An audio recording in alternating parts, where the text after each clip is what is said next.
The title of the psalm, interestingly enough, is the assurance of God's protection. Listen to God's promise. You will dwell in the shelter of the Most High. Abide under the shadow of the Almighty. You will say to the Lord, you are my refuge and my stronghold, my God, in whom I put my trust. God shall deliver you from the snare of the hunter and from the deadly pestilence. God's pinions will cover you, and you shall find refuge under the wings of the Lord, whose faithfulness shall be a shield. You shall not be afraid of any terror by night, nor the arrow that flies by day, of the plague that stalks in the darkness, nor the sickness that lays waste at midday. 1,000 shall fall at your side, and 10,000 at your right hand, but it shall not come near you.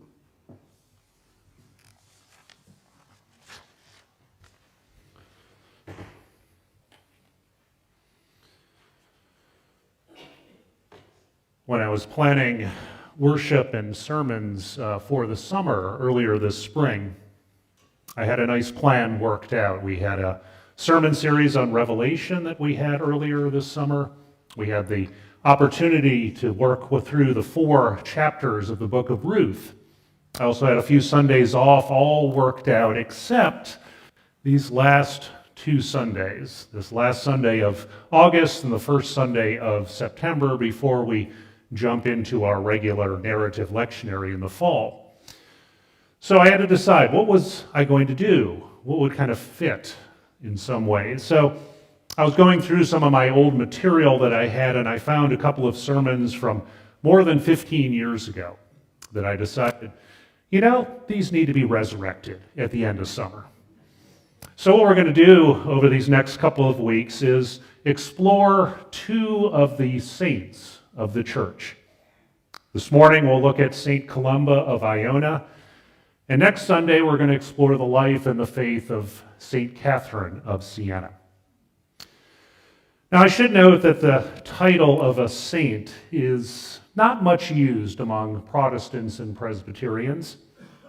We always have, and I guess probably always will, have a concern about worshiping a person, of somehow needing someone else to intercede on our behalf. So saints have always been a little troublesome in our Reformed tradition.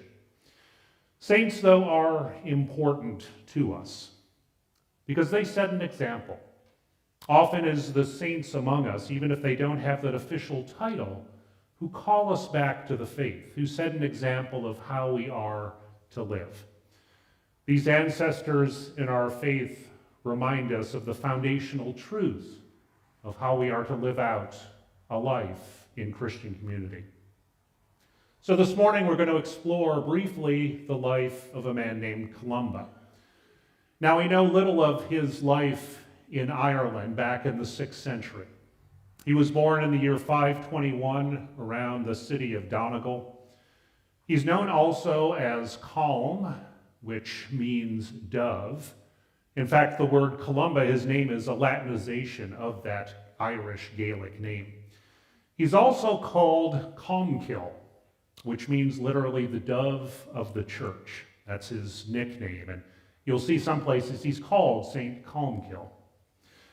His father was of the tribe of the O'Neills, and he was descended apparently from the 8th son of the famous Irish king Niall of the 9 Hostages. If you want, you can go look up that story online. However, before we delve in more deeply into the life of Columba, I want to share our second reading this morning. And it comes from Luke chapter 9. Jesus has called his first 12 disciples, his apostles, and he's now about to send them out to do ministry on their own. And listen to the conditions that Jesus puts on these new believers and new followers of his. Jesus called together his 12 apostles, and he gave them complete power over demons and diseases, to cast them out. And so he sent them out in order to tell the good news of God's kingdom and also to heal all who were sick. And Jesus told them, don't take anything with you.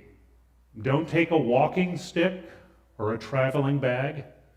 Don't take any food or any money or even a change of clothes. Instead, when you are welcomed into a home, stay there until you leave town. And if people don't welcome you, then leave the town and shake the dust from your feet as a warning to them.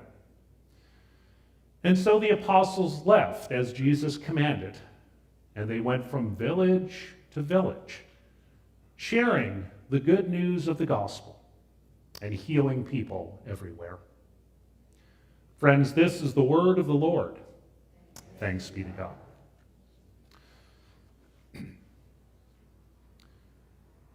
One of the major themes throughout the Bible is that God often shows up in the most unexpected places. Think, for example, of Genesis chapter 12, and the story of the call of the man named Abram before he is renamed Abraham. Abram is an obscure nomad living on the edge of civilization with seemingly no particular gifts or reason why he is called. And yet out there in that God-forsaken place, Abraham and Sarah are called to be the father and the mother of faith.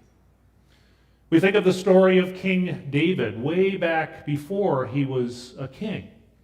You may recall that he was the son, the youngest son of Jesse, and he came from the smallest tribe of Israel. And so when Samuel came to anoint a new king, Jesse brought in all of his sons, but he left David out in the field tending the sheep because that was his job.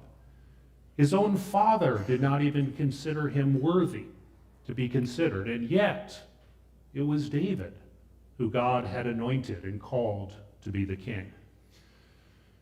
And of course, we think of the story of the manger there in Bethlehem, where Jesus is born in the most difficult and obscure of situations. Again, an unlikely place for God to show up. Well, in the 6th centuries, the Hebrides Islands on the west coast of Scotland were likewise a place of obscurity and God-forsakenness, a place that God is not likely to be present, especially maybe the island of Iona, which plays a central part in our story this morning. In fact, even today, in our modern times, it's not easy to get there. Has anyone here ever traveled to Iona? I'm interested to see. Well, there you go. See, we couldn't even make it ourselves out of the whole crew. I would love to go sometime, but I haven't had a chance. I've got a few friends who have made pilgrimage there, and it is a difficult place, even today, to get to. And yet, this island of Iona and these settlers that we'll hear about and the faith that they planted in that harsh and unforgiving environment, because of what they did, is partly why we are all gathered here this morning. Because this unlikely, out-of-the-way place was the birthplace of the Christian faith in Scotland, the same faith and tradition that eventually was shared by the clans who lived there. And it gave birth eventually to both the Church of Scotland and finally to the Presbyterian Church here in the United States. So in some ways we have a direct line to the saint way back in the 6th century. And the person, of course, responsible for most of this is this man called Columba, the son of Irish royalty. Now, we don't have much reliable information about Columba's early life, although there are many legends and many stories that have been collected over the centuries. Most likely, Columba in his early life was ordained as a priest, and it seems that he started a number of monasteries in Ireland, where he was born and bred. Now, these monasteries were very humble communities. They weren't large communities with buildings that we think of today, but rather small gatherings of faithful who lived together, trying to, in some ways, embody the faith of Christ. But for our purposes, we'll begin in the year 563, and that's when Columba was 42 years old.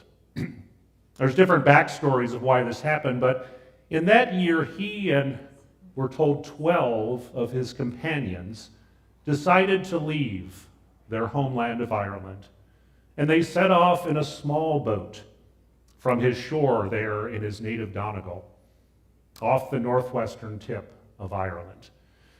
And they braved, in this small boat, the harsh conditions of the North Atlantic Ocean. Now, we're not sure whether Columba had a clear destination in mind. We're not even sure exactly how long it was that they traveled. But eventually, Columba and his companions landed on the tiny island of Iona on the west coast of Scotland. They had traveled more than 100 miles from their starting point across the sea. And there on Iona, he and his companions built a humble monastery. And they began their work together, a life of prayer and community. But not only that, significantly for our history, Columba and his friends also brought along with them books, which would have been a very rare commodity in the 6th century. Later on, they even started a scriptorium, which is where books are copied out and then sent out into the world. And their scribes would be trained in order to produce these books that were so rare. One author put it this way, talking about the importance of these books and learning. He said, there in Iona, books were made, and then they were dispatched like little boats on a dark and wild sea. They went to places where reading and writing had been almost totally forgotten or ignored in the people's history. And so the books, as they went out, made little communities of learning. And the people's minds, which were once dark with ignorance, were now brightened by not only the learning that they had, but also the word of the good news that was sent forth into their midst. And so from Iona, from his base there, Columba and his friends began to establish places and settlements throughout the islands. Columba himself, in fact, traveled to the wildest glens of Scotland and to the furthest islands of the Outer Hebrides. It is Columba who established what is known as the Caledonian Church.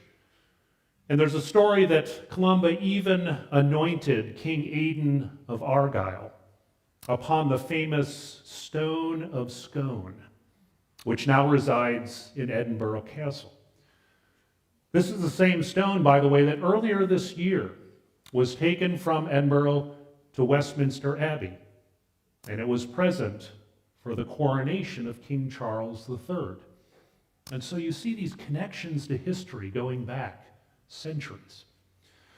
Now, while he was there, Columba also visited the people known as the Picts. They were one of the native peoples of northern Scotland. And soon they and their king were converted to the Christian faith by Columba and his fellow missionaries. Now, there's this one story that I came across that I want to share about Columba and his encounter with these people, the Picts. They were, by the way, a fierce people. They had resisted even the Roman Empire for centuries. And yet, Columba came into their midst. And the story is told that Columba, as he approached them, saw that they were burying someone next to the river. Apparently, the man had been killed by a monster that lived in the river Ness, which of course flows into Loch Ness. Now, the story is told that Columba went down to the lake, to Loch Ness, and there was someone out there swimming, and the monster was coming after him, and Columba went out and he made the sign of the cross. And then he commanded, "You shall go no further," at which the beast fled, terrified by the power in the saint, and at the amazement of the Picts, who now glorified Columba's God because of his power. Now, we're not sure, of course, if that's a real historic tale, but you get a sense of the power and the experience in this wild land. Eventually, over the centuries, Iona became the heartbeat and the center of Celtic Christianity.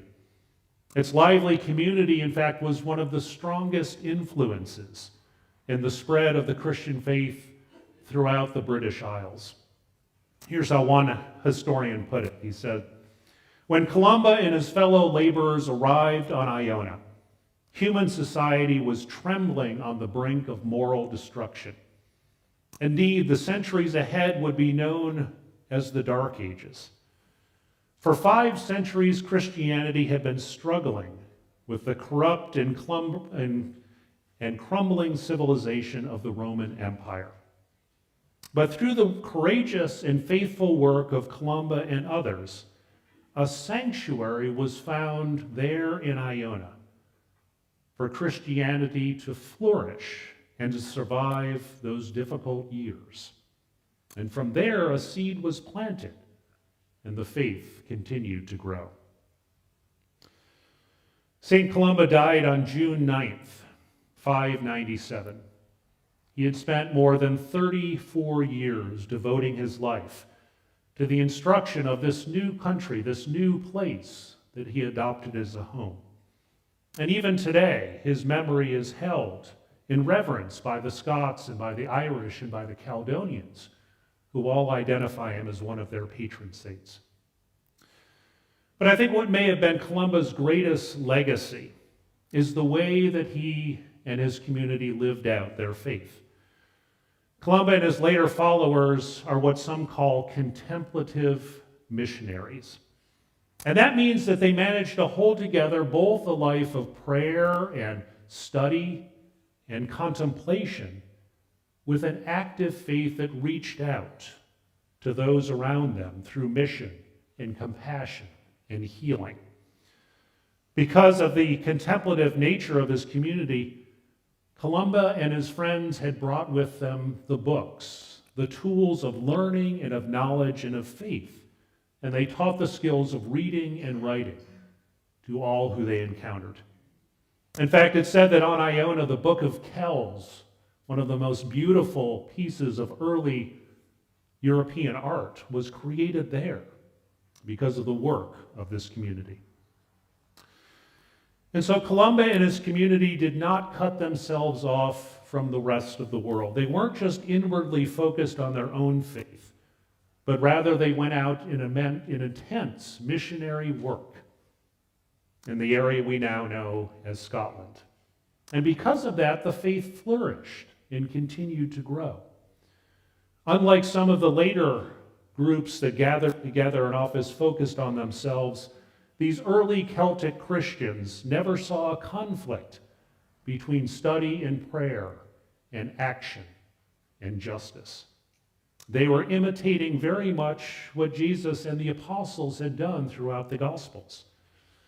In so many ways, like the story we heard in Luke 9 this morning, Columba and his companions set out with no visible support. They were following Jesus' command to take no bag and no extra things to support them, but rather trusting that God would lead them on the way, that God would supply all they needed on the journey ahead. And so they left behind the comforts and the familiarity of their home there in Ireland, and they went out into those deep and dangerous waters in order to bring the good news to the world. These ancestors of faith of ours lived out what they believed. And in doing so, they had an immense influence over centuries later in Western Europe and how life was lived. 14 centuries after Columba and his companions set out, we live, of course, in a world that is very different than 6th century Scotland. Yet our own struggles and I think our own challenges of faith can allow us to take heart in the courage and the action that these ancestors of ours took, and stepping out into a world that is risky and frightening, and trusting that God was there with them to lead them. That those who have gone before us give an example of how we are to live our faith, how we are to step out and to trust that God is with us. I want to close this morning with a prayer that has been attributed to Columba, one that I think still speaks very much to us today. Alone with none but thee, my God, I journey on my way. What need I fear when thou art near, O King of night and day? More safe am I within thy hand than if a host did round me stand. And so, friends, let us celebrate this life, this legacy, and this example for us as we too step out in faith. To God be all praise and honor and glory this day. Amen.